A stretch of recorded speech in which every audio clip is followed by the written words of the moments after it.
Hey friends, welcome back to the channel.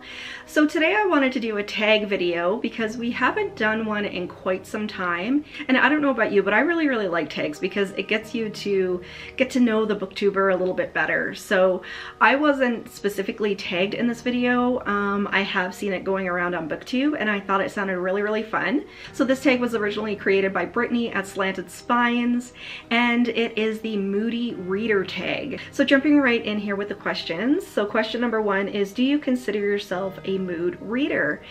And to some degree, I think, you know, I'll be in specific moods for something. Like sometimes I'm not really in the mood for horror. I'll be in the mood for fantasy, or I'll be in the mood for YA or middle grade instead of adult. So in that regard I am. So I would consider myself kind of a structured mood reader, I guess, and we'll get into that more about what I mean when I answer the second question, which is, do you set TBR lists and do you stick to them? So yes, I do set TBR lists. I have to be very structured in really no matter what I'm doing. Sometimes, you know, I might veer a little bit, but for the most part, I really have to have a structured layout. I'm someone who has spreadsheets for everything. I have lists for everything. So, you know, even for the next couple of months, I have my TBR lists sort of put together, and then once I get closer to the month, if I realize that I don't really think I'll be in the mood for something, then I'll change it. But for the most part, I have to be structured. So I have something that's called OCPD, which is Obsessive Compulsive Personality Disorder. And it is different from somebody who has OCD. This is a personality disorder. So I am someone who has to have a very structured life. I have to have my lists. I have to know exactly what I'm doing in the run of a day. And if I go outside of my schedule, it causes me a little bit of stress. So we kind of have it as a little bit of a joke in my family and friends circles that if anybody wants to make plans with me, I need to have at least 10 business days notice and a written proposal, and we have to have an exactly structured layout of what we're going to be doing. So that's kind of a joke, I mean, but not really, because if it's Thursday or Friday and you ask me to go out the very next day, I'm probably going to say no because it's taking me out of my schedule that I already had set out for myself. So it's something that I'm working on. Like I said, it is part of my personality disorder. So, you know, I am trying not to be so structured, but for my entire life, and that includes my reading, of course, I do have to have structure. So yes, I do work off of TBRs. So question number three is, do books affect you emotionally? Does the mood of a book rub off on you? So I think for most people, reading affects them emotionally, like if they are actually a reader. I mean, it's like watching a movie or like watching a show, you know, you kind of feel what the characters are feeling and you sink into the world and you become part of the world. So yeah, it definitely does. I'm an empath, so absolutely, like whatever I'm reading or watching or whatever, I kind of experience it and I feel it, whether it's the world or the characters or whatever. So I am an extremely emotional reader. And question number four is, when you're feeling sad, what do you read? Or do you not read when you're sad? So I think I usually continue on with whatever I'm reading, whether I'm sad or happy or whatever, because I use reading as an escape for whatever emotions that I'm feeling in the real world. So if I'm feeling stressed or sad or upset or whatever, I sink into a book and then I don't really have those feelings for a little while. And so, you know, I don't really change no matter what kind of mood I'm in. Usually during the seasons, my reading will change a little bit. So over the summer, I want sort of things that are a little bit lighter and a little bit more fun. And then in the winter time, usually around, you know, Halloween or Christmas or whatever, I'll usually change up the types of books that I'm reading. But from emotion to emotion, I usually don't really change. And question number five, most often, do you read as an escape, to learn, or to critically reflect? And I think it's a little bit of everything. So we've already established that I use reading as an escape from everyday life. And that's one of the main reasons that I do read. I use it almost like a little bit of a therapy, and I can sink into a different world or a different story and kind of forget what's going on in the real world. But I also do read to learn. I love to research things. I love to learn about new things. And of course, when I'm reading, you know, true crime or a biography or something that's like investigative journalism or something like that, you know, I do read to learn as well. And so I think I do a little bit of both, but for the most part, I do read as an escape. And question number 6 is, what is a book that made you laugh out loud? And I don't really want to mention a specific book, but usually, like right now, if I read anything that's from the 80s or 90s, you guys know that I love vintage horror, especially middle grade and YA. And usually when I'm reading one of those books, they're absolutely hilarious because they're products of the time. And a lot of times there's certain stereotypes, or the language that's used, or what they're describing is just stuff that doesn't exist right now. So usually when I'm reading those types of things, I will actually laugh out loud. I did a review of Christopher Pike's Witch a little while ago, and you know, I did laugh out loud because there was such a stereotypical portrayal of a relationship that it actually made me laugh because it was so bad and it was so stereotypical. So definitely when I read 80s or 90s horror, I find them totally hilarious.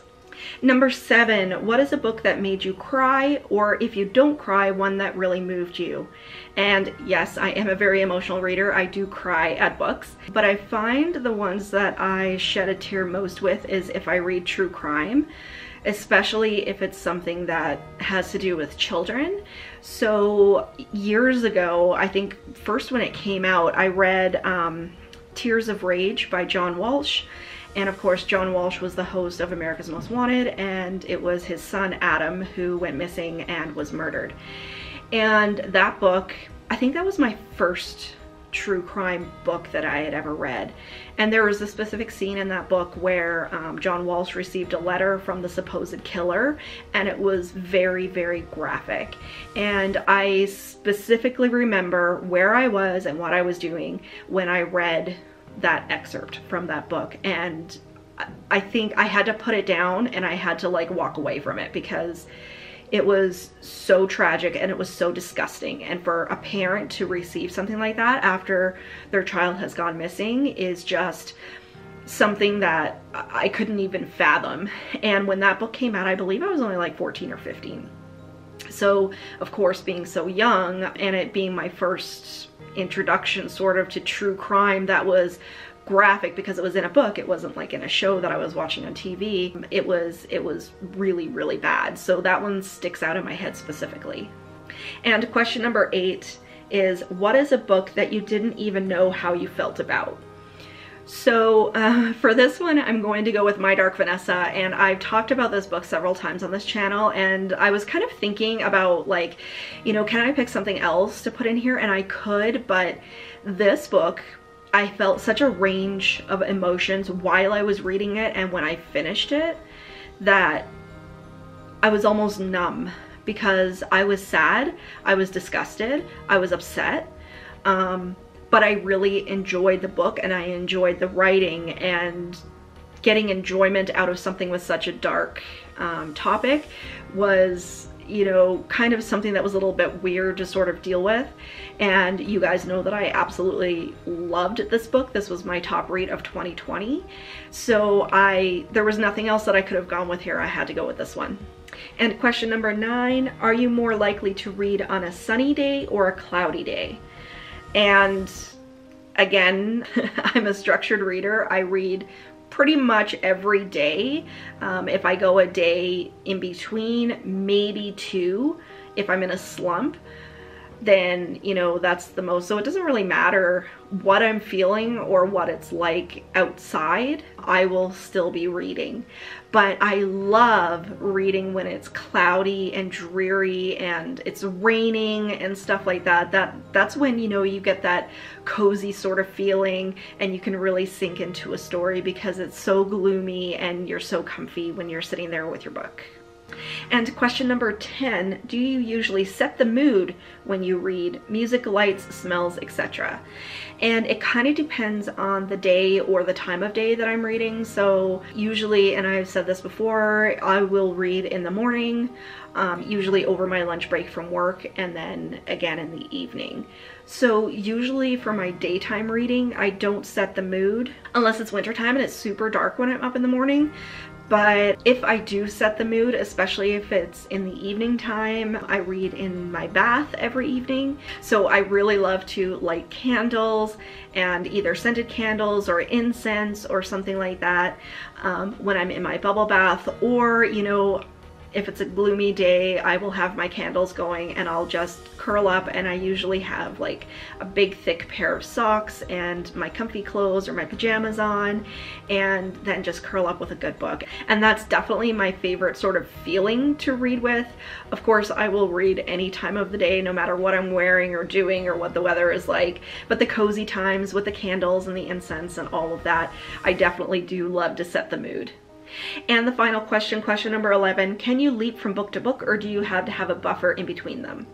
And again, I think this has to do with the subject of the book. So like I said, when I read Tears of Rage, I actually had to set it aside and I couldn't read for a little while. I had to take a step away from it. But when I actually finish a book, typically I will jump right into something else. But if it's something like a true crime where it's really dark and it had a lot of graphic content, sometimes I will have to take a little bit of a buffer day. Not usually with fiction, but with nonfiction like true crime, I will have to take a little bit of a buffer. So there you go, that was the Moody Reader tag. If you saw this video and you would like to do this tag, please consider yourself tagged and go ahead and make a video of your own. I hope you guys enjoyed my answers. Please, if you did, give me a thumbs up. It really, really helps out the channel. And leave me a comment down below because you know I love chatting with you guys. But until next time, stay spooky, everybody. Bye.